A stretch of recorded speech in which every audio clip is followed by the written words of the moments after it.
Welcome to the vile pile where I, the hopper, review the worst beers that taste like they came from the devil's arsehole. That's right, folks. I subject myself to these fucking unholy concoctions so you don't have to. In this first episode, I'll be showcasing 6 beers that I never want to drink again. We've got a motley crew of offenders lined up, from overly bitter disappointments to piss-infused, watery excuses for refreshment. Buckle up, my friends. It's going to be a bumpy and hopefully useful ride.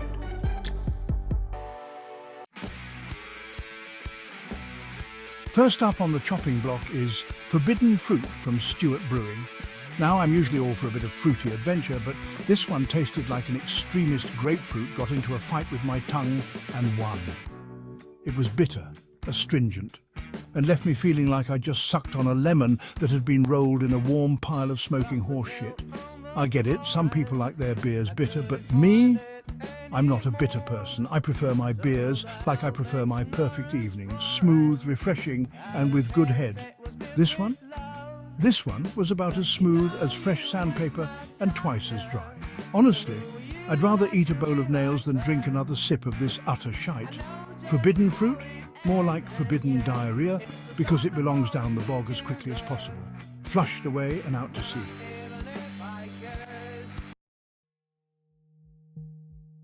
Next up, we've got this Hazy IPA from Aldi. I'm not one to turn my nose up at a bargain, but this beer was about as exciting as a wet weekend in Milton Keynes. Other towns are available. It wasn't offensively bad, mind you, just utterly forgettable. It poured a cloudy, uninspiring yellow like someone had taken a slash in a pint glass at a party and hidden it, so it hadn't been found or emptied for an entire month. The aroma was equally underwhelming, with faint hints of citrus and a vague suggestion of hops. And the taste? Oh boy, the taste. It was like drinking a glass of water that someone had lethargically waved a hop cone over. This Hazy IPA from Aldi?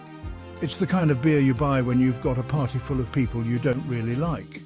Have that, you bastards, and next time, bring your own fucking beers. It's so lackluster, it's offensive, it's cheap, and it's utterly forgettable. What's unforgettable? I can't remember.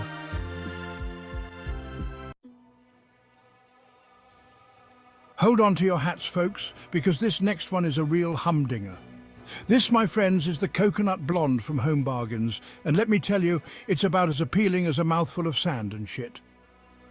Now, I'm a fan of coconut, especially when it's shoved inside a Bounty bar, but in my beer, that's where I draw the fucking line. Drinking this was like someone had poured a bottle of Suncream into a vat of cheap lager and then decided to serve it from between their arse cheeks.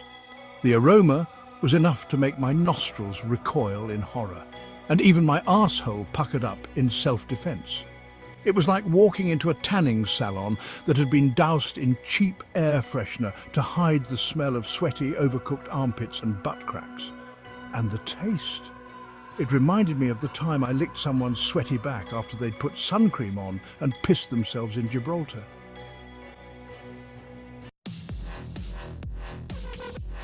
Next up on the chopping block is BrewDog's Jackhammer. Now, I usually quite like BrewDog.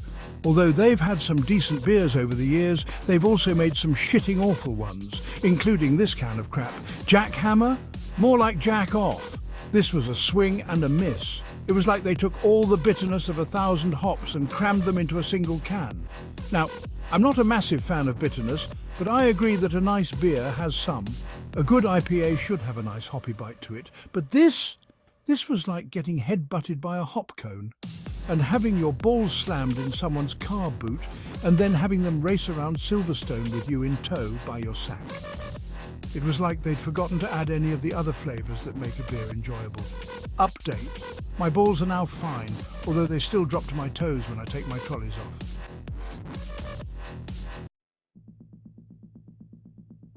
off. Northern Monk. Usually a brewery that holds a special place in my heart. But this fruit twist, oh shit everyone, this was a swing and a miss. An oversized club with a ball the size of the illustrious G-spot. It promised so much with its fruity name, but delivered all the excitement of a cold night in front of a broken TV with Theresa May, seductively dancing like a robot with extremely wasted high hopes. Now, I'm all for a bit of fruit in my beer, a touch of citrus, a hint of berry. It can add a lovely refreshing twist. But this was like they'd thrown a fruit salad at a wall and hoped for the best. It was a confusing mishmash of flavours, none of which were particularly pleasant. It was like drinking a glass of fruit-flavoured water that had been left out in the sun too long and pissed in by a tramp. Even 32 wasps flew by the glass and told me to get fucked.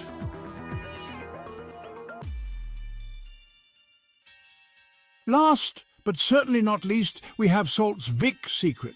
Salt, you're usually a beacon of hope in the beer world, but this, my friends, this was a bastard travesty.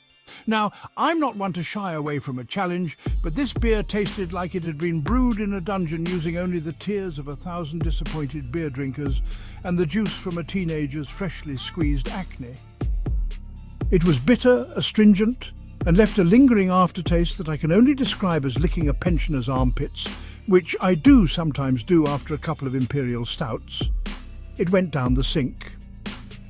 The beer, not the pensioner. And the worst part, it wasn't even a good kind of bitter. It was the kind of bitterness you get after a good late-night puking session. One that makes you want to scrub your tongue with a wire brush and then gargle with bleach.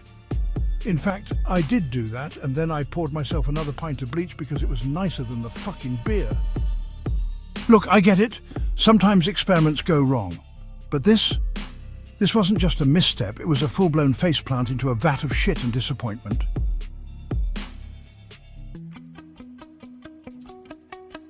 That's it for this episode of The Vile Pile.